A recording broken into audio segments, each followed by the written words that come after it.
What is going on YouTube, Twitter? Hope all is going well. Welcome back. We are here for Past the Prop NFL. We got Monday Night Football tonight. Little hiatus, right? We missed Friday. Obviously, we posted plays for you guys. We'll talk about that in a little bit here. But happy to be back. Joined as always by my guy, Stu. What's good, man?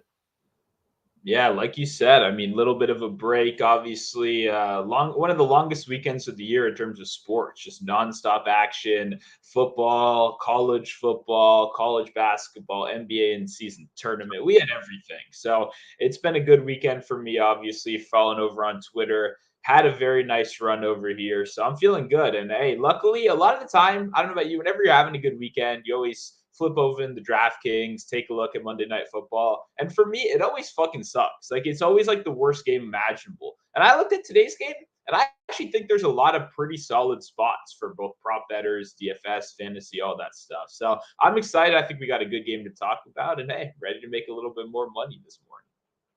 Yeah, obviously heading to my NFC North. So I'm excited to talk about that. Obviously, teams I watch a lot of.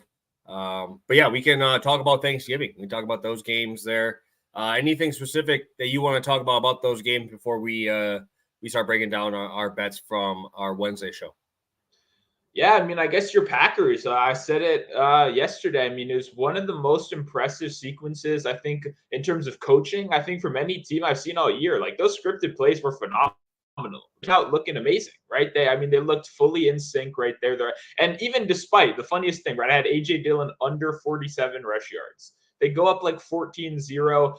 I mean, the bet's practically dead. You know what I mean? Like I've pretty much given up. That money's already gone. You know, DraftKings can have it. We're working on our next moves for later. And somehow they still managed to look this amazing, have their best game of the year with AJ Dillon still running into a brick wall for 1 yard every first down. So despite that, right, despite the inefficiency, seeing Jordan Love still look that good, it was impressive. I'm excited to see how the Packers, look from here. I think Love is pretty much auditioning for his future right now.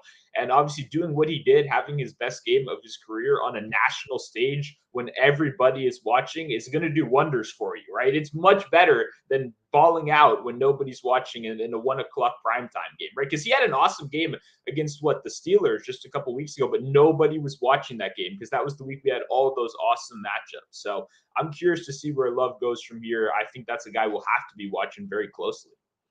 Yep, Steelers, Chargers, and then obviously that game there.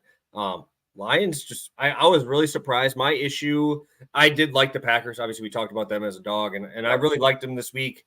But you guys know I don't want to talk about it being too big of a homer there. But 8.5 points was wild to me. It was just wild to me. I don't care. Dude, it's still a rivalry game. Like, they hate the Lions, bro. They took them out of the playoffs last year, right? I mean, it's a huge game. Obviously, they just mantled them in the first game, but you can't even really look at that when you're down 30 points in the first half. You know what I mean? So it's like it's tough to look there. What I really like was the offensive line, dude. My God, pass protection there was awesome. Didn't even have to really run the ball to get it.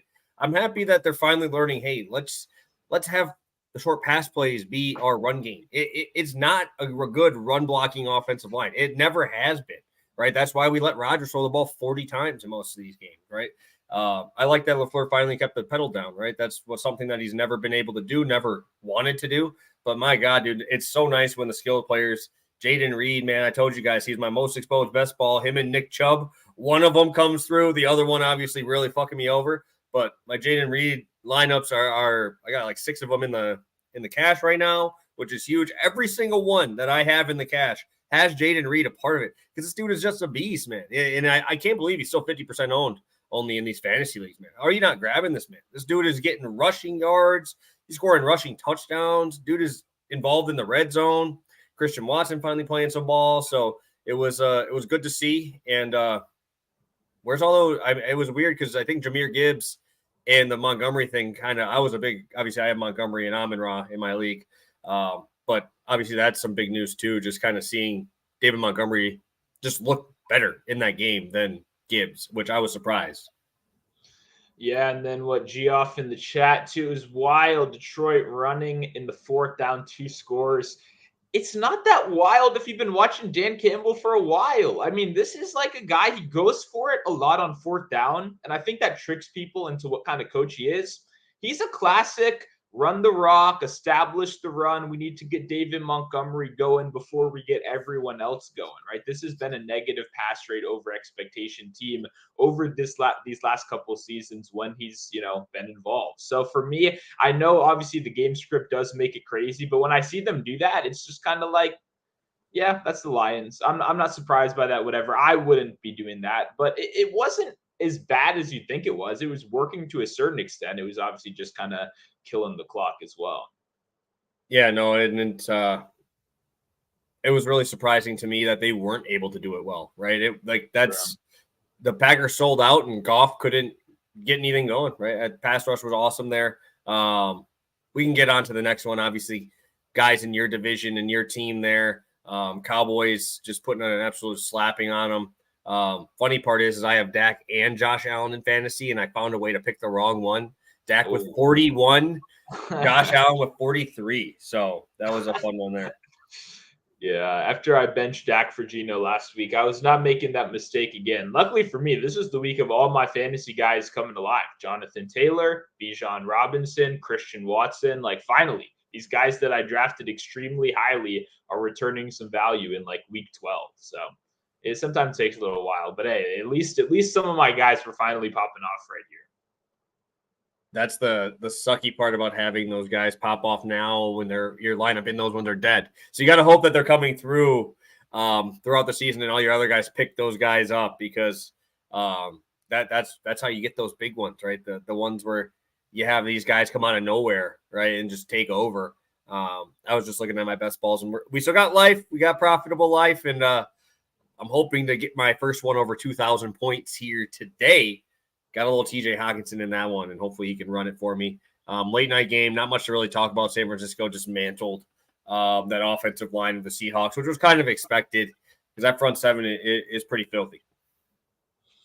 Yeah, no doubt about it. I mean, that was the game. The late night game was my lowest volume game of the night because I just looked at it and I didn't see a way Seattle could keep it close with Kenneth Walker injuries, with being banged up. Like I said on the show, I was kind of hoping maybe they just let it loose. Maybe they sling the ball.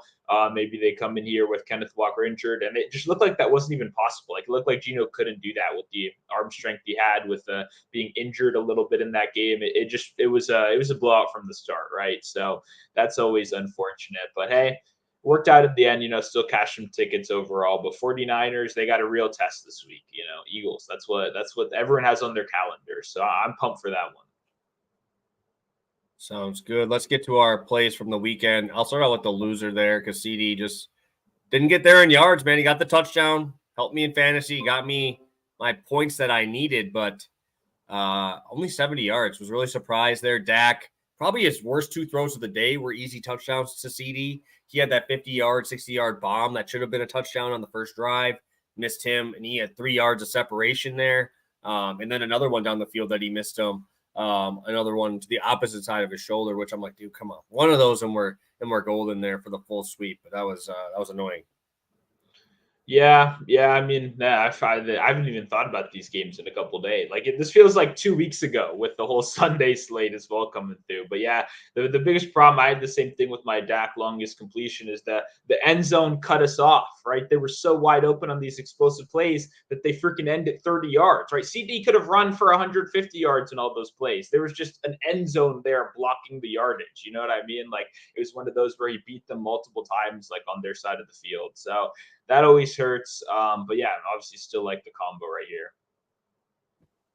Beautiful. And then obviously these ones all come through. Amon-Ra comes through in garbage time. Gets us 10 catches again. Montgomery 50 rushing. Thank God he got that early because they just kind of started chucking that ball around. Goff decided to go crazy in that one. 332 yards. Obviously 3 turnovers, which hurt, but it is what it is. Jordan Love obviously was an absolute dog for us. I started him in fantasy this week. I started him over Baker. I started him over Geno, and happy he did. Thanks, 32 points, which was awesome. And obviously Dak started in another league as well. Got me another winner here this week. So shout out Dak, shout out Jordan Love, obviously coming through on primetime games. And it was cool to watch those. And honestly, too, Love, I mean, completions. I said it when I was giving my analysis. Like, I didn't think I would ever be betting Love completions all year. I thought it'd be yards, deep passes, and stuff like that. So seeing him kind of, do what he was doing in that game and kind of control just the short yardage areas as well without Musgrave, without Aaron Jones, to me, that was the most impressive part. Even freaking AJ Dillon was getting some receiving yards, which, by the way, I played the 25 plus on Twitter for a little long shot right there, cashed that. Just play AJ Dillon receiving yards. I know it doesn't make any logical sense, but they run the same play over and over where he just runs a little 1 yard like hitch and he just sits there and he waits and they dump it down to him. And the linebackers never respect him because why should you, right? It's likely only going to be 1 or 2 dump downs a game. So they're never putting anyone there. The guy has like a free 10-yard reception every game, and he's a freaking bowling ball, as we saw. It's pretty hard to tackle him in space, so he can normally get a couple extra yards of yak there as well. So as long as Aaron Jones is out, I'm just saying they're going to keep giving him 1 to 2 easy dump downs where there's no one going to be within like 8 yards of him. So we're going to keep taking advantage of that if they keep posting him. Yeah, no, and obviously really like that play that they usually come around with. Shaw Tucker Kraft talked about him a little bit on the show as well without Musgrave. He got his touchdown in there. Only 2 targets, so that was unfortunate, but he did get there. I mean, he was dirt cheap and everything if you played him, so that was awesome. We will transfer over to Sunday's plays. So after Thanksgiving, we ended up getting to 39, 38, 6.82 units. Heading over to Sunday's slate, let me pull up my Twitter here and get ours up there so I can show you guys what we all had. Obviously, that was on my profile there and yours as well. Yeah, no, I mean, it was good for me. Obviously, Sunday had Njoku cash very early, back-to-back weeks. Yeah, we didn't have a video out, but obviously, I feel like more people see the tweets anyway, to be honest, in the video, because you actually have to click on the video, go through all that stuff. So hopefully we got a couple new people from that, obviously. But yeah, we ended up going 3-1 on the weekend plays with the one miss obviously coming with Dalton Kincaid right there. Which is just brutal. I know a lot of people had that. I know people earlier in the year had Kincaid with me when he went 14 minutes without a reception as well. I hope you're not feeling that pain for a second time this year. That's all I can really say to you out there. But strong weekend overall. And yeah, hopefully, I'm glad we're back in video form now. Hopefully we keep that going today. Yeah, so just pulled up your tweet there. Obviously, a 3-in-1 day. Really wanted that plus 124, dude. That would have been really nice to have on top of that, especially when he hit it that early, dude. He got to 5 in 3 quarters, and it was just like, dude, this is money. Shit's easy right here. And obviously a little bad beat on that, especially with how many times they threw the ball. But it is what it is. Happens. And we got a 3-in-1 day, which, we can never be really upset about. Yeah, man. I have to just complain for 1 second. I mean, dude, what these books get away with is insane, right? Like Kevin Byard, the guy I played at 7.5 tackles assist. I wasn't even going to play tackles and assists this week. I was just going to play solo tackles because that market is just way better than tackles plus assists is what I'm realizing. Like nobody plays these props, so there's no like expert opinion to turn to, but assist is like the random variance and the tackles is like what you can control projection wise. To a certain extent, you can calculate assist if you expect there's going to be a lot of short yardage targets in the general area of a guy, but that's pretty freaking hard to do. But Byard was perfect for solo tackles, and we crushed that line last week, right?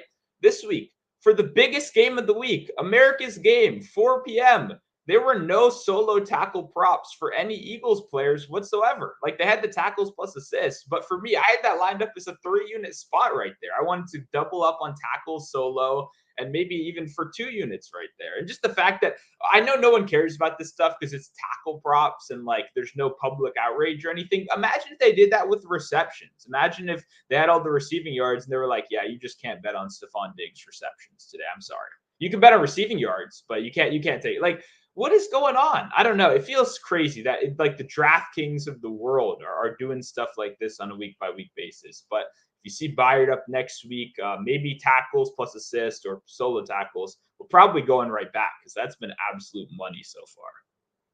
Yeah, love it. Let's take our biggest takeaway from Sunday's slate. I know it feels this one. I mean, we just talked about Thursday. That was a long time ago. We'll go back to yesterday. Anything specific stand out to you on that before we get into some Monday Night Football and what everybody came here for? Before we get started, 40 of you guys in here live over on YouTube. Hit that like button, subscribe channel. Make sure you guys get that going here. And let's get it going, Stu. What was your takeaway here from yesterday's slate? Yeah, I mean, I'll go two quick ones right here. One, Broncos, legit. Very simple. The defense is legit. The offense is playing well. We were defending the offense all year long on the show. It was always just about the defense. And now it's not a surprise at all. I know the 70-point game was awful in the beginning of the year, but at the end of the day, you got to realize that's a blowout that they were just kind of trampled on. You just kicked them while they were down over and over and over again. And that kind of inflated the stats. But we remember this is the team that held Justin Herbert under the one touchdown promo in primetime for the first time in his career last season, right? The whole world had that freaking bet, and he didn't even throw a touchdown. Like, this was an elite defense last year that for whatever reason was off the rails in the start of the season. I think one huge thing has been getting Mathis off of the field, cornerback too. That guy was giving up more receiving yards than probably I would out there, right? So they're getting a little bit healthier. The line is looking a little bit better. Suddenly the Broncos are a freaking playoff team. Who knew I was going to be saying that after that Dolphins game? So to me, that was a pretty easy bet. I like the Browns defense as well. The Broncos were an easy bet for me. Like, that was so simple. And they're going to be an easy bet for me as underdogs this week. Once again,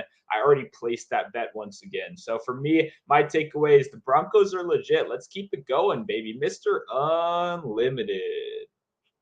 I've been a Russ fan. I know everybody gave him hate.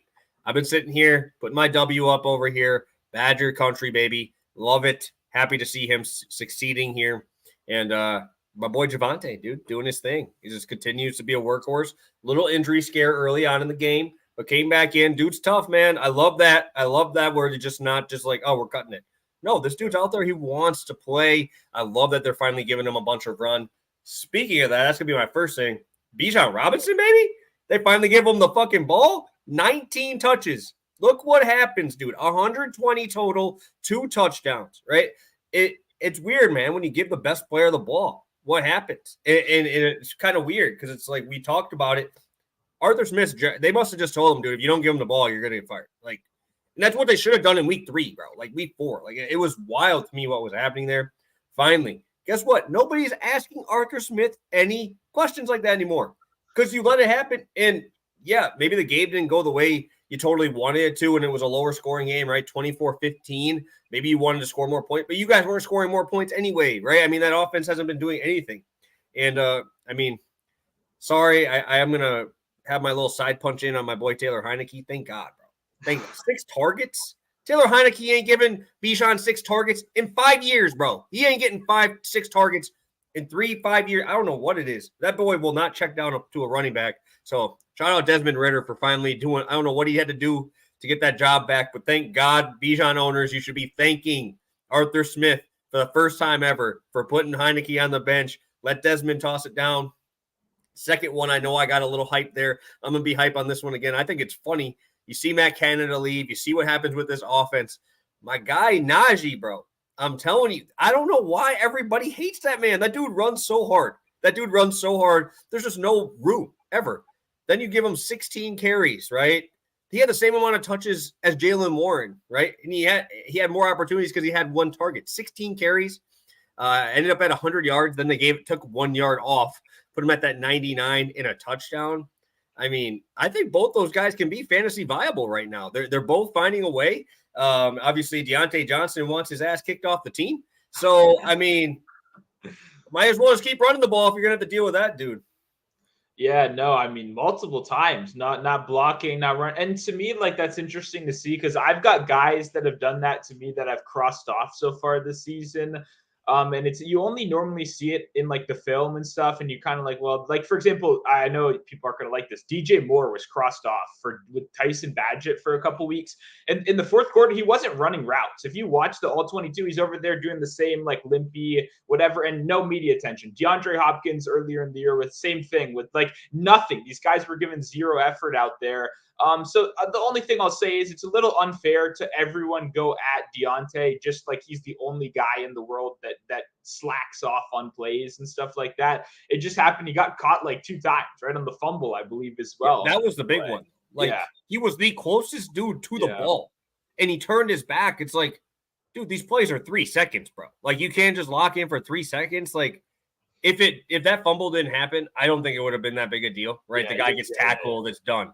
But you're the closest dude to the ball. They almost return it for a touchdown, and you don't even run after him to try to tackle him. Like, I get it. I understand there's a lot of dudes who slack off. It is what it is, but that just didn't look good, especially in a game where it's a close game, right? I mean, it's a 6-point game. Yeah. And you let them return that ball back into your territory, man. It was crazy to me. No, don't get me wrong. That's an insane play right there. I just want to give like a little understanding that that's the kind of play that really could happen to a lot of guys out there, and they could get caught with it as well. But no, still not excusable. Like that's still not a good thing at all. It's obviously terrible. And I'm sure if you're a Steelers fan, you probably broke your fucking remote when you saw that replay as well. So definitely tough break. Glad I don't have really any Steelers at all. That was never a team I liked whatsoever. So I don't have to worry about them in fantasy. I bet on TJ Watt sometimes, and that's easy. But on the offensive side of the ball, no thank you. Yeah, a couple other things I want to talk about, just bring up here, just because it's obviously our recap here. We still got 40 of you guys in here. I promise we'll get to the plays. We're getting to Monday night, but lots to talk about from this Sunday, especially on a smaller slate, because obviously 4 games ahead of time, no bye weeks. I want to talk about the Jaguars game a little bit here. CJ Stroud continues to put numbers up. That was the trappiest line of all time. I bet on the Jaguars because I'm like, there's no way in hell that you can give me these guys as favorites on the road and they're going to lose. There's no way, right? With what CJ Stroud's been doing, how are they going to give me him as a dog at home, bro? It's just like they're asking you to bet the Texans. Keep betting the Texans. Keep betting the Texans. And obviously the missed field goal at the end off the crossbar was tough. But shout out my boy Nico Collins, boys coming through again. Fantasy Bible, Tank Dell as well there, going crazy. Those are the best ball leagues that's what they're made for, man. Because you go back into a redraft best ball right now to the end of the season, you're seeing CJ Stroud as like a top 5 quarterback right now. You're seeing Tank Dell, top 15 wide receiver picked off the board, right? It's pretty crazy the value you can find in some of these dudes early on in the season if you take your chances. Yeah, no doubt about it. I mean, you were all over that. I remember all the time. You were on like, oh, I'm grabbing these Texans, my QB3, QB4, and I'm like, I'm drafting Aiden O'Connell over here, baby. I have the backup meta. And hey, he actually did start. I expected Aiden O'Connell to get me 0 fantasy points this year, and he got above that. So I do have to give him respect for that. But obviously not even close to your CJ numbers that were at some point. You could probably draft those guys around the same ADP a little bit earlier in the year as well. So shout out to CJ. I mean, what he's doing is insane. My take on the Jags was pretty similar. In my pre-show with AC at the beginning of the week, I was like, I want to fade both of these two teams. I'm not really a Jacksonville fan, but there is a 0% chance that I could ever play the Texans in that spot after being so public, after CJ playing so well against a division rival like that with, like you said, the line that it was. I mean, no offense. I understand wanting to get on the Texans bandwagon, but that was the easiest fade, one of the easiest fades of the year for me. It's just stay away from any red hot team that the public is in love with. I mean, maybe you'll get on the run, but a lot of the times that's just something that's going to come crashing down. Yeah, no, it was good to see. Again, it's been weird though as a fantasy guy because there's been usually 2 guys popping off for the Texans, right? And you have to guess which one it is. It's like roulette. Right now, Tank Dell's on that heater right now, but it's going to rotate, right? Dalton Schultz is going to get that game. He only had 1 catch this week.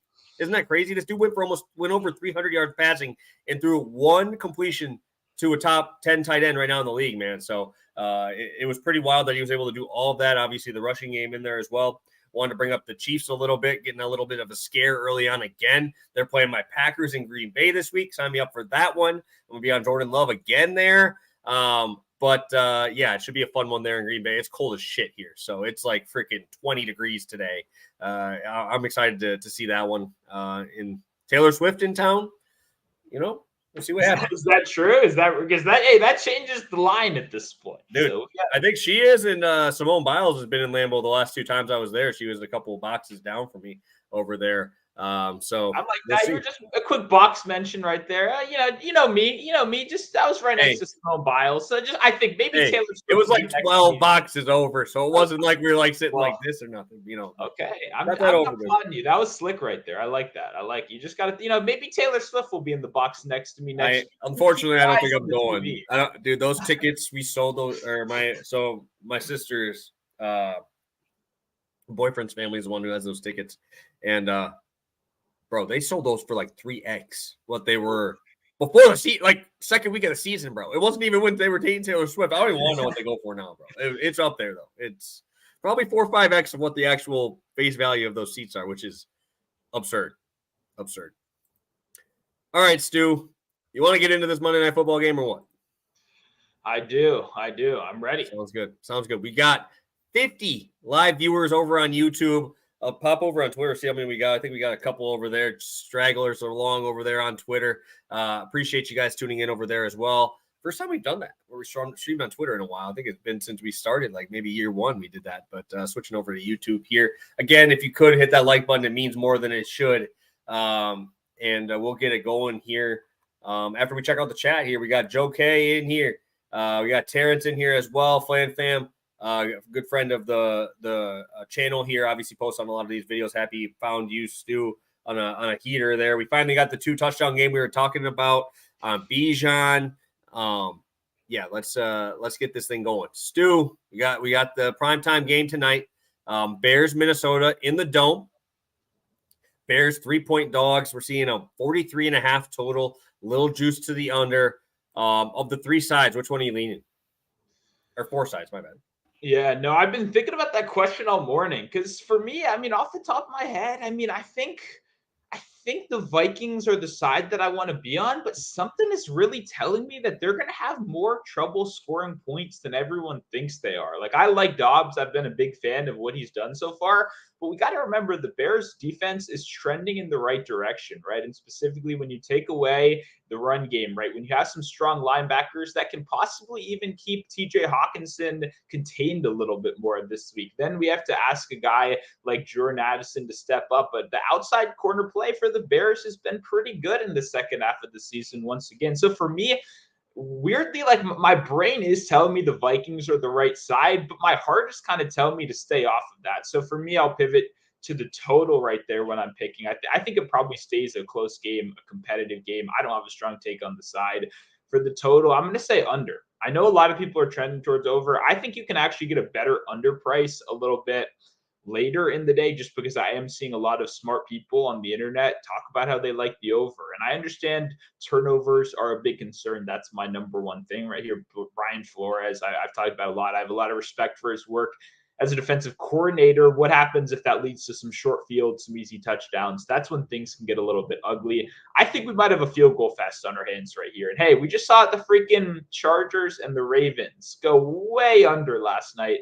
Betting a primetime over at this point feels like a death sentence. So for me, gun to my head, I'll take the under in this one. Yeah. Oh man, I don't want to touch the total again. You kind of were spot on with that. It just feels off for me. Even if it is in the Dome. I think I have to go Viking side here. I don't mind the Bears either. If they could give me like a 4.5, I would like that. I think it's close. But dude, I've been to US Bank. It is pretty rowdy there. I think that's going to be huge. Again, I usually equate it to like 2 to 3 points home field. So you're telling me this is like a pick 'em with it being there. So I think I would lean Vikings in this spot. Obviously, the darling that is Joshua Dobbs is taking over. And I think the Vikings are going to come out pretty quick here. I expect them to come out pretty fast, especially when you go to a bye week after this, right? Send everything, right? You're going hard for this one. You have a bye week next week, and then you're bringing in probably the number 1 receiver in football when you get back because you found a way to stay competitive. You got to get this win, man. They got to get this win. They're in the playoffs right now. They're a 6th seed in the playoffs, which is absurd to me that this team is finding a way to the playoffs, especially with Jefferson out for this long. But you know what you need to do here. You got to get this win. This is a game where you look at the rest of your schedule, man, and you're going to have to go. Luckily, they have the Bengals without Joe Burrow, but the last 4 games of the season, or the last three is Lions, Packers, Lions, right? And those are huge games, right? Huge rivalry games to finish this year. So you need to get these now. You need to take these advantage spots on the Bears here. Obviously, the first game of this series, right? 19-13 to the Vikings, but that was with Tyson Badgett. So this is the first time you're getting Fields against the Vikings this year. I think it's gonna be close, but I think I lean Vikings money line. I don't know if they give me a 3.5, 4. I think I might go and take the points, but I would lean Vikings on the money line here, minus 160. It's a little too juicy for me to take it, but I do think the Vikings do win this game. Yeah, I think we're in the same kind of range where it's like I think they're the better team. I think, like you said, obviously this game really does matter a lot for them, right? And you want to secure these wins when you can, especially when JJJ's out, right? The record they have without him is pretty insane. You almost feel like you're stealing at that point, and you want to keep that going as much as possible, right? Getting that momentum. I believe their bye is next week, or the Vikings is next week. Next week, exactly. Okay, so you want to have the momentum going into the bye. Yeah, I don't know. I think it'll be competitive, though. It's a divisional game at the end of the day. I'm glad. I think we're seeing this game pretty similar right there. Yeah. Yeah, I mean, if it's outside, man, that's different because it's cold, man. It's like if this was outside in Minnesota, it's probably 10 degrees, 15 degrees. But obviously you're in US Bank, which makes it a pretty big difference there. So, Harrison talking about a Bears fan here. I do like Roshan. Something I will talk about later in the show about Roshan there as well. And I'm a Roshan fan, man. I had drafted him in a lot of best ball. Luckily, it was late, and I didn't have to grab him too early. I think that he'll do fine today against this Minnesota team. And then Darren bringing up Fields' longest run. There's going to be a lot of blitzing, dude. I think that Fields is going to be under duress a lot. So luckily, this ain't college football. I bet on a lot of college football props. Thank God. I would not touch this with a 10-foot pole if they did what college football does and you lose rushing yards with sacks, because this would be – my heart would just be going like this the whole entire time, bro, because it's like, oh, he hit, 10 yards under. Oh, he hit 10 yards. It's just be all over the place. It's infuriating. I mean, what's even the point of that? It's not even like this is just sports bettors mad about this. Any NFL analyst now has to take the time to find the quarterback sack removed rushing yards. You have to get different metrics. Like, why still involve that? Why can't we just do what the NFL is doing? Everyone will look better. It just makes your players look better, right? The stats will look way crazier. Instead of Jalen Daniel having 80 rush yards a game, he'll now have 140, right? Like, I mean, some of these guys will be absolutely insane without the sacks. So I agree with you. And I do want to say, too, to that Fields' longest rush right there, getting to a quarterback at that number is insane. That's a big number. For me, that exactly right there was my first thought of last night. Like, when you look at this game, to me, there is no better play schematically when you just think of this game as a whole than that play right there. Because in my opinion, everything Flores does, the getting pressure on the quarterback, the creative use of blitzing, the creative use of safety and cornerback blitzing, and the heavy use of man coverage sets up for a 35, 40-yard run. Like, it perfectly does. This is one of the perfect teams to take that against. And now we have a guy that's coming off freaking 14 designed runs last game.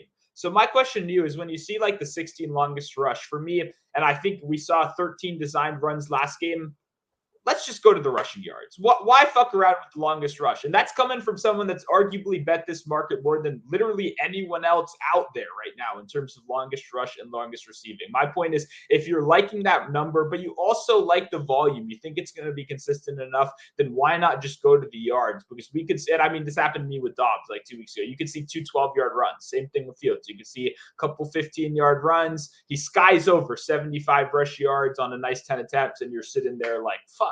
How did I lose this? You know what I mean? So just something to take into account when you look at this market right here. Because to me, that was my first thought of last night. And that is also what just led me to betting 52.5 rush yards on MGM instead. Yeah, no, and maybe I just go first because it's going to involve mine here right away. And I have my alternate total here. Justin Fields, 40 yards rushing with Hockenson, 5 catches. That's a minus 120.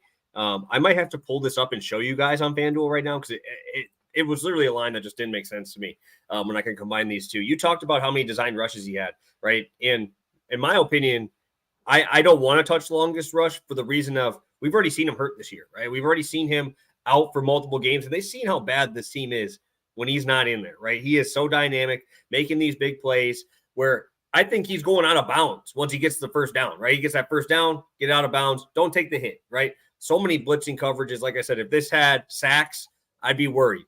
But I think he's going to find a way to get out of this pocket enough. They're going to have the designed runs. I think that the Dante Foreman injury actually might, I'm not going to say helps because I really like Dante Foreman, but you could see a little bit more passing in this game as well. Maybe a little bit more of those short yardage ones. But if there's pressure, it's the first option and then it's go, right? It's if he's not there, you better run because you got all these dudes that are absolute beasts, man, on the outside, right? Danielle Hunter fighting for the number one sack spot in the NFL right now. It's gonna be tough.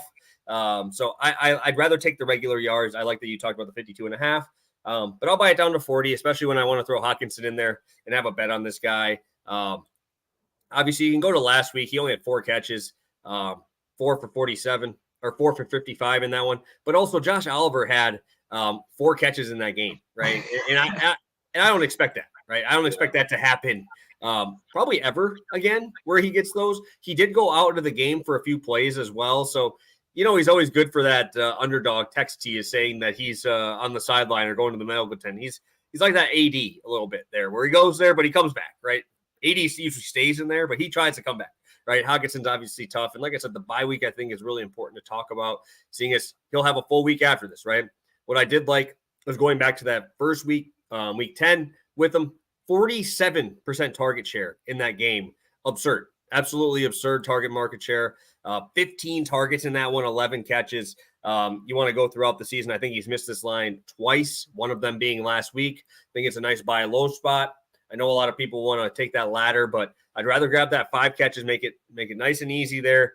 I know the linebackers have been playing better for the Bears, but in this spot, they have so many design spots for Hockenson to be the number one target. His 2-minute drill offense is awesome. Dude just finds a way to get those 4-yard catches. He should have had 2 more catches on that last drive. He got him hit out of his hands right at the end by Simmons.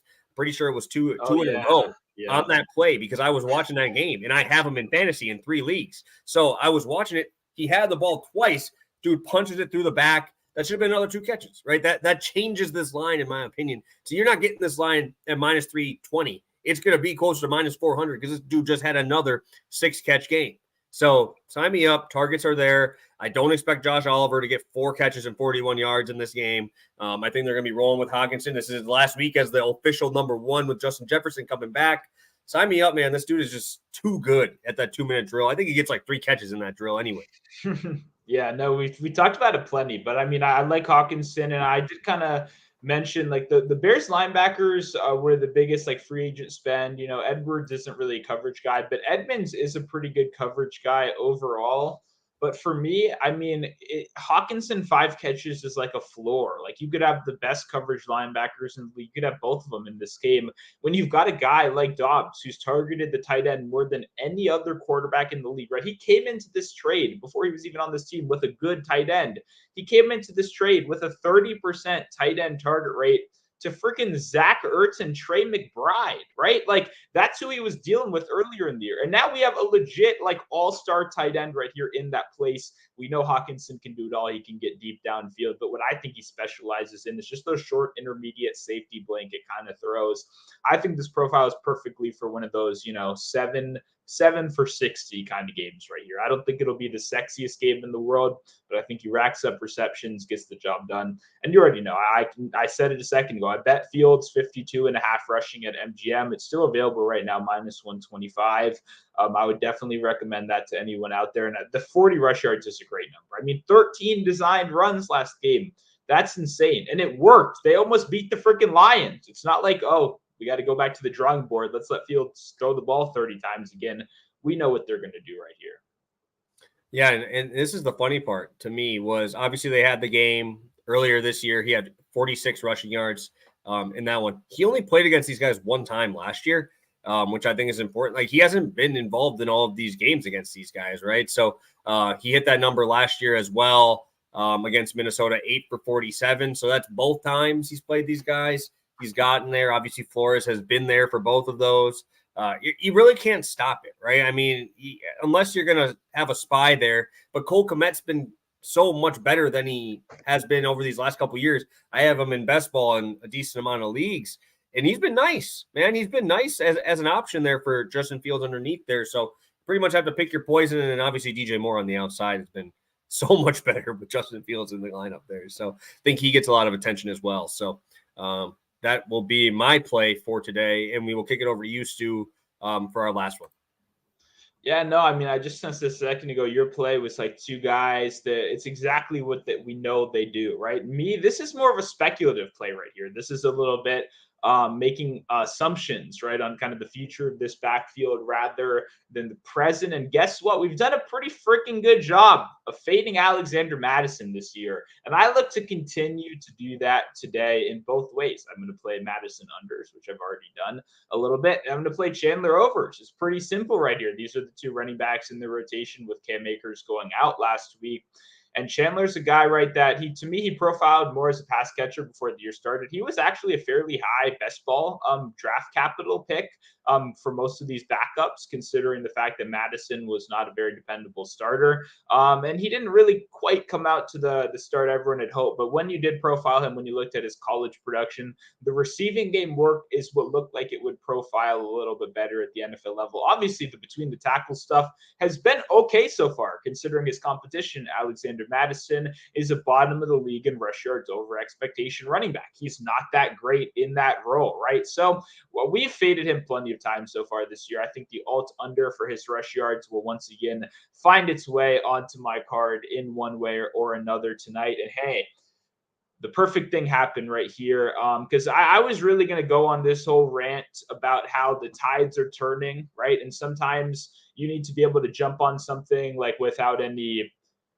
proof, right? You need to acknowledge that right now Chandler's going up. He's playing good ball right now, and Madison has been slowly doing this all season long. So sometimes you got to pick your spots and you got to say, this is when the switch happens. This is when I want to attack a guy like Chandler. And I think today's going to be that day. But I didn't even have to go on that whole rant because I'm doing my research before the show, and Kevin Seifert, who's one of the best beat reporters out there for the Vikings, had a quote that I think went very under the radar, which said that pretty much in the storm of JJJ quotes, the biggest quote of the year for usage purposes for this game was that there's going to be some accountability for that late game fumble on Alexander Madison last game. He said in the press conference, he said he talked to Alex, he has trust for him, but at the end of the day, there's going to be accountability for your fumbles, for your mistakes. And when you're messing up in the biggest spots of the year and the guy behind you is playing a lot better than you, then it's kind of common sense. And it's not like this is a new phenomenon. Cam Akers was taking his job. A guy that had the freaking ACL recovery surgery. That's a modern day death sentence to running backs.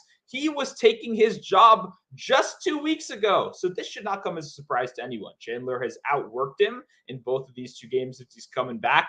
I don't think you can go wrong attacking it on the ground for rushing purposes. But like I said, for me, he does profile as a better receiving back. He split third down usage at the end of last game. And obviously Madison had the fumble. I think we see that split become even bigger. Obviously, that's what we want. We want these third and longs. We want these 2-minute drill check downs, all that kind of stuff. So for me, I see Chandler. He's minus 135 on MGM. So you have to pay a little bit of juice. If you do not have that line available, if you have the minus 150, just go to 11.5 receiving yards. I like that number a lot as well.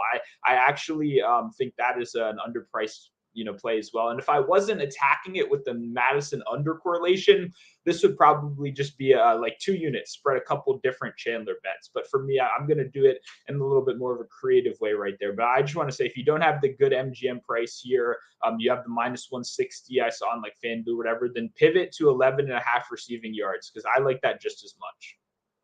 Yeah, one thing I do want to mention here as well is we've seen, I don't know how to say his last name. I'm going to try it. Nagwanwu, whatever how you say it. We've seen him involved 2 weeks ago, decent amount, getting touches. He didn't touch the ball last week. He didn't touch it at all. And that's because it's just like in the NBA, right? And I usually use this as a tool to use, or like my analogy is, if you ever watch the Hawks play basketball, when Clint Capella comes off the court, Okongwu goes immediately on. It's immediate. They're going to add up to 48 minutes, right? These two are now going to add up to 100% of the snaps. And if we're losing a guy, right, and he's going to like 30%, 40%, especially when he's not doing anything well. Like, I can't even look at his pass blocking being better than the other guy, right? There's like nothing there that I want to play him for. There's no reason. There's no reason because I'd rather have that check down option. I think if Dobbs wasn't as good at getting out of the pocket and running around, this would be 2.5. This would be 3.5, right? If he was like a complete check down guy, because he's been showing those legs, but he's done it enough where I think the Bears have to take that in consideration and have somebody there ready because Dobbs has been that good out of the pocket with those first down carries and getting those third down conversions with his legs. So I think that they take that into consideration, right? I mean, you've seen it enough times. It's been 3 weeks in a row where Dobbs has scored a rushing touchdown, right? We've seen it 3 weeks in a row where he's getting all of these first downs, right? So you got to figure something out. TJ Hockenson obviously going to be probably one of the biggest targets for that defense, and obviously Chandler is significantly better than Madison. I've been talking about Alexander Madison in the same light as my Samaje Perine bullshit, right? They're just not good in between the they're not good really running the ball at all. So sign me up. I have Chandler. I'm playing Chandler in a league. I'm playing against Chandler in the other league. So I'm kind of in that weird middle spot where I hope he does well, but not too well because I have him facing off against my boy Hockenson tonight. So hopefully not too crazy, man. Keep it under contain so I can get a good line on you next week too, or 2 weeks from now. Yeah, and I'll also be playing, that little 25 plus ladder when it comes out, and I'll probably get up to 40 as well because he got to 40 last game, right, on 4 catches.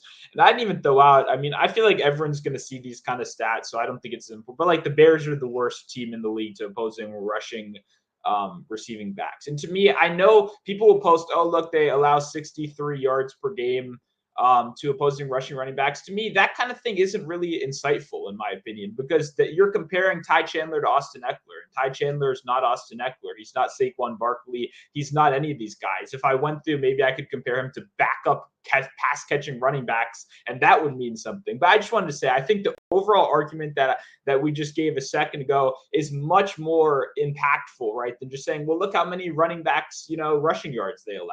And to answer the question on the other side that correlates with that, that Coop asked in the chat about Dobbs rushing yards, I'm not looking at the over, to be completely honest. Not a single quarterback has crossed the 30 rush yards threshold so far. Like I said, it's important to go back through. We saw Russell Wilson, I would say a fairly comparable quarterback, 13 rush yards, right? We saw Patrick Mahomes, who was the highest of the year against them, 28 rush yards. So we haven't really seen anyone. Jordan Love, I believe, like 7 rush yards. Sam Howell, like 5 rush yards. You know what I mean? Like none of these guys were able to get to that point. So just wanted to throw that out there. Dobbs, the rushing is a little bit more scary to me personally.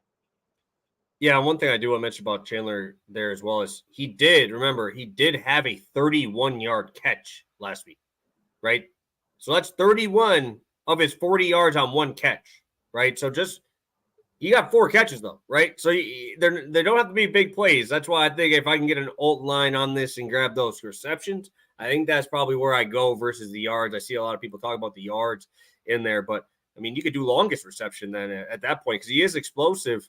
But I'm looking at it, and like I said, he had 4 catches last week, but 40 yards is kind of skewed by the 31-yard catch. You know what I mean? So it's tough because it was a really good design play, a little broken play where he threw it all the way across the field there. So just keep that in mind. I know that it looks good. It looks like he's getting chunk plays, right? But it's 2 yards a catch, 2 yards a catch. Breaks one, and then another 2-yard catch, right? So just don't expect this guy to be running like wheel routes and shit, right? It's just like he's getting dump offs and then making something happen, which he's phenomenal in space. Don't get me wrong. I'm just saying that had to happen for him to get a 30-yard catch. He broke a tackle and went down the sideline. So I was watching that game. So that's the only reason I wanted to mention that.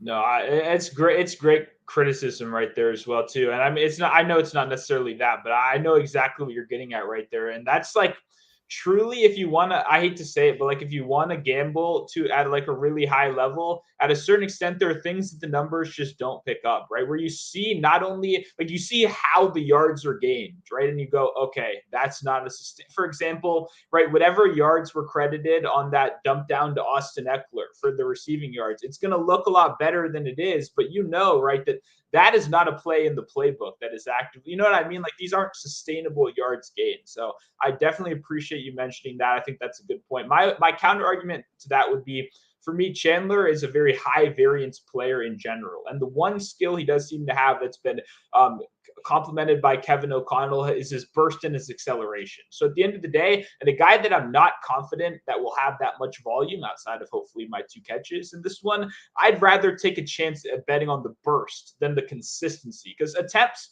are easier to project out, but not for a guy like Chandler when we really, like I said, I'm hoping his role goes to that next level. But for me, I could see him hitting that 25 for me, on 1 or 2 catches. And that's what you like with the long shot aspect. So I just want to say I really appreciate your analysis right there. But that would be my counter argument as well, would be that the burst is still what you want to bet on with a low variance or with a high variance player like Chandler.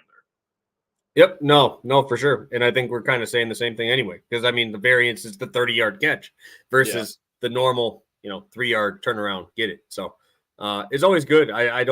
We talk about this all the time, even when we have guests on here. We don't want guys on here that are yes dudes, right? That agree with everything we got. There's no point, right? I mean, there's no way in hell I could agree with you on everything. And I don't want to agree with you on everything. It'd be great. Right? How dumb would the show be if I just said, yeah, nice job, Stu, you're doing good. Like, what fun is that? I don't want that. I'm gonna tell you what it is. I think at this point, Nationals this year, huh? Yeah. I mean, we're 3 years into this thing, man. Like, if you're just, being on eggshells around it, it ain't gonna work like that. So just, I know you probably don't hear people argue on their own show much, but I'm telling you, it definitely helps us. It helps me at least. I don't know how it is for you, but it just helps, kind of feel that out. Because it might be something I don't even look at, right? I mean, we have our own ways of doing stuff. We come together 10 minutes before the show to make these plays happen. So, we don't really talk about them prior. So, obviously, good looks there. Just to take Chandler over 11.5 at -120. Over receptions was -170. I don't know if that's a betting site for you out there. Betting in DC is brutal. I have no experience, so I'm guessing that's a Stu thing. To talk to you about there. Yeah, it's the DC lottery book it's awful. I use Bovada over it, actually. I don't even check it anymore. I just know one guy I read a Washington Post article that one guy made like 400K betting on like soccer lines that they just never updated. So I'm just immensely jealous that I'm not that guy, right? That someone else did that and not me. But overall, yeah.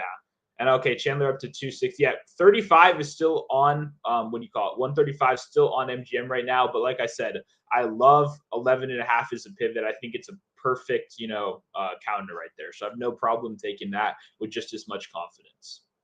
Yeah, I just checked my FanDuel odds on mine. It's at -130 now. So no. For mine as well. So hopefully you guys are all hitting that and you're getting those moving odds in your favor. You guys are getting these because obviously I just saw Fields go from -225 or 235 down to 275 for 40 yards, which I thought was going to be -300 when I opened it. But hey, we got that line in. Happy we got it in. We appreciate it. 50 of you in here live, 53 of you in here live. Hopefully all you guys lock those plays in right away. That's why we like doing these early. Obviously, get the best lines here. Stu, let's get a quick recap of our 2 spots. I know we just talked about them, and then we'll get into our long shots here. 55 of you guys lasting 53 minutes with us. Thank you so much over here on YouTube. Let's get these in. I'll let you start us off. Yeah, I would have definitely clicked off at this point. So shout out to you guys, real soldiers out here. Just joking. We got Ty Chandler, if you're not familiar, North Carolina alum, over 1.5 catches, -135. Over on BetMGM, and like I said, 11.5 is a very fine pivot. I like that just as much. Okay. Fields, 40 rushing yards. Hawkinson, 5 catches at -120 on FanDuel. Terrence is in here. We saw him here earlier. He knows what time it is. We're still going to do a showdown slate, long shot spot. Again, guys, so far this year, 42-38, 8.82 units. Because we hit some long shots this year. We've been cooking on those. So let's get it going here, Stu. I guess I'll go first since I'm the shorter of the long shots today, which is not usually the case. But I'm going to FanDuel again. I'm going to go to lead the game in rushing, receiving. I know there's no rushing upside, but unfortunately, FanDuel is not letting me do the most receiving yards exclusively. They're letting me do all the alt yards and all the everything else. But I look at this game. And I look at the guys priced with him. They got Khalil Herbert at +370, DJ Moore, Alexander Madison, and Hawkinson, all tied at +550. Actually, 550. I got to make sure I switch that. I don't know why I put 450, but it's 550 right now. But I looked at this. Stu, I have a question for you. I'm going to see if you can answer this question correctly because this is on the spot. I get it. How many games in a row do you think, or how many games this year do you think TJ Hockenson has had a 20-yard catch? So how many games? How many games this year? Out of the games this year, how many games do you think he's had a 20-yard catch? I'll say 9. We'll go 9. So I looked at the last 7 weeks. He's hit this 7 straight weeks. He's had a 20-yard catch in 7 straight weeks. He is at, I believe it is 9, but 7 straight weeks with a 20-yard catch in a row, right? And that's with multiple different quarterbacks over that streak. We've seen him have the ability of the yards after the catch. I talked about that week where he had a 46% target share. I think that Fields obviously has the ability to crush it on the rushing side, but that also takes away a little bit from DJ Moore. And we just talked about it. Alexander Madison is the same price as TJ Hockenson at plus 550 here. I don't even think Alexander Madison plays 50% of snaps. Guess what? TJ Hockenson is going to play. That I feel like that is not breaking news. This man's going to be out there every single time there is a drop back for Josh Dobbs. He is going to have Hockenson out there because he is the number one option, right? Khalil Herbert at plus 370. I could pass on that because I do like Roschon Johnson. I liked what our Bears guy talked about there. I think Roschon is definitely going to be involved today. He looked good, man. When he was the starter and Khalil Herbert was out, he looked good in the passing game. I think he's going to be fine in the passing game and in the running game, which Dante Foreman really didn't take away any receiving yards from Khalil Herbert, right? Because he's just running between the tackles. Obviously, fantastic at his role, but you have Roschon who can do the same thing, right? He has the same ability. So plus 550 here. I know Jordan Addison at plus 800 is going to be the sexy pick. I think that's going to be the one that most people click. But I'm looking at volume here, right? I'm looking at the ability to break one, right? If I have a guy here who is 15 targets 2 weeks ago, 12 targets, 9 targets, 12 targets, right? And those are against very good defenses in San Francisco, right? New Orleans has been okay against tight end. Denver, he had 4 for 55 last week, right? I mean, that's pretty good average per target there. I'll take that. So I'm going to roll with a guy that I know is going to be out there. I know that the sexy pick is going to be DJ Moore and it's going to be Jordan Addison because they're both got big playability. But you go catch 2 catches for 80 yards. I'll take the 10 catches for 120. Even though they're lower averages, I'll sign me up for that. And especially with lately him just being down the field, which is wild. I mean, I did not know that before I started doing my research. So very good jobs too on getting that. 7 straight weeks though of a 20-yard catch, and a couple of them with 25 to 29s, right? The last 3 weeks, 29, 28, 29. Sign me up, baby. I think this is a great spot. And I'm getting the number one option on both teams in the receiving game at plus 550. I know he's a tight end, but this guy's doing enough work for me to be signing up for almost 6-1. Crazy. Yeah, no, I mean, earlier in the year, the reason I kind of guessed so high is because early in the year, I was doing some good reading about how Hockenson is kind of one of the few guys that wins on multiple levels as a tight end. And that's what gets you paid, right? It's not the like, because I don't mean to like discredit guys, but when I keep using Evan Ingram is always the example for me. Like, I want to make sure there's a clear distinction between a Hockenson and an Ingram because they both are phenomenal in that short yardage dump down usage. The difference between them is that Hockenson can still dominate down the middle of the field, right? He's closer to Kelsey in that category of winning over the middle than he is to a guy like Ingram who gets most of production off of short dump downs and yak, right? And we talk about Hockenson a lot, so I always want to be clear that he's not just this dump down merchant kind of guy. He's a good route runner out there, very good for a tight end as well. So I like it. The only thing is you kind of hit it in the year and out. I mean, when I don't see how I don't bet Addison at 800 there. Like, I mean, I already kind of, the matchup on the outside isn't great, but it's his skill set at the end of the day, right? And I mean, at 800, to me, he's not going to get 11 targets like Hockenson is. We know that. But at the end of the day, the couple targets he does might pay off. So I think they're both worth a sprinkle to me at least. No, for sure. It's just, it scares me that I'm going to have to watch this game and have to wait for Addison to get 3 catches, right? He's going to get 3 catches, and he has to make them count, right? He has to get this number, right? And if I know this guy's going to get pepper, same thing with DJ Moore, right? He could get 8-9 catches, right? But he has that ability up the top, but he's a little bit better price. I think, like I said, the number one option on the Vikings, where I think the Vikings win. So if I think the Vikings win, this guy's going to have to be involved there. And I do not trust Alexander Madison to move this ball down the field. And he's the same price. Just absolutely disgusting. So I know this is an Alexander Madison hate show, so I'm sure you will add on to it with your play as a hater of Alexander Madison. But hey, we got reasons. We got reasons. Take it away. I was gonna say I love the guy. I just love betting under on the guy, right? Most people love over. So to most people, it looks like hate. In reality, me and Alexander got a great relationship as long as he keeps doing what he's doing out there.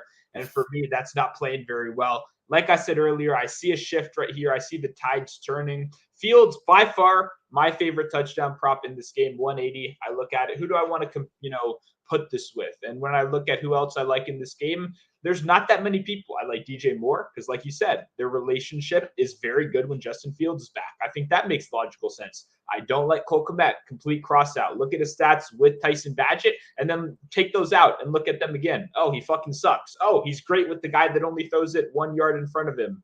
Justin Fields doesn't do that. All those 3-yard dump downs are going to be 3-yard scrambles. So for me, Cole Kmet, not really interested, right? You look at the top of the board. Alexander Madison's the freaking highest odds guy, score touchdown in this game. That's crazy. Cross off for me. So when I look at it, there's not a lot of names I like. These two guys and Hawkinson, your guy, are pretty much the names I want to target right here. I think I'm going to play Fields touchdown straight. So you can get that over 200 on some of the lame books that don't really exist, like Hard Rock and PointsBet and stuff. So if you have those, lock it in. Is Hard Rock outside of Florida? Is that a thing? Can I sign up I for don't that? know. I just know that Brad's in Florida when he talked about that book, so I don't know. But it keeps popping up on my shit. Maybe it's in Virginia now. Maybe I need to go sign up for Hard Rock. I don't know. But yeah, either way, I just kept reading the Florida stuff and it keeps showing up on my stuff now. But you can get it over 200 there. Most regular DK FanDuel are plus 180 for Fields. I love that spot. I played it solo. But for me, it's backing up what I said earlier. I see the tides changing on this team. I see Chandler taking that next step. And what I really like about this offense is they respect versatility. And they've always liked having their change of pace back. Or they're more explosive back out there in the red zone, no matter who it was. Even when we had Cook all those years, Madison was still a consistent vulture in the red zone from time to time because they were creative with their usage. And I think their current offensive coordinator is going to do the same right here. I think this actually could be a receiving touchdown rather than a rushing touchdown. I don't know if there's a place I can bet on specifically receiving plus. If I can get like a 400, a 500, I would like to just sprinkle that as well. But I think his versatility gives him an edge right here. And hey, Josh Dobbs can't have a rushing touchdown 80 weeks in a row. I think a defense is finally going to game plan for that right here. At least I hope so. So for me, I think Chandler becomes an obvious pick at the 250, 260 range. Thank you, Josh, for coming in here and backing up my point. The made-up books over here. I'm just joking. But yeah, if you have PointsBet, please get that on PointsBet as well. I have not had PointsBet in a while, unfortunately, so I cannot bet anything on PointsBet. Actually, thanks to their points betting feature, which let you ladder players essentially. Before that was a big thing, and then they just limit you instantly when you win. So shout out to PointsBet for that. But if you have it, 1,000 is obviously a great combo over there. Awesome. Stu, what do you got for the people here? We got to get out. We're over an hour. What we got? Yeah, I just looked at that mark after I finished talking. Holy shit. A lot of rambling today. Sorry about that, fellas. Overall, great slate today. Got a lot of momentum coming out. I love today's slate. I love the plays we gave out on the show. I will have a couple more over on Twitter. I already said I'm playing Justin Fields. I got a defensive prop to pair with that as well. So a lot of good stuff on the board today. Make sure you're following, liking. We've been, got a little momentum going right here. So I'm ready to go, ready to keep it going. And yeah, let's keep cashing tickets, baby. Yeah, let's do it. 6-2 over our last two slates. Thank you guys for tuning in. We will see you guys on Wednesday for another round of Pass the Prop. Hit that like button on your way out. We'll see you soon.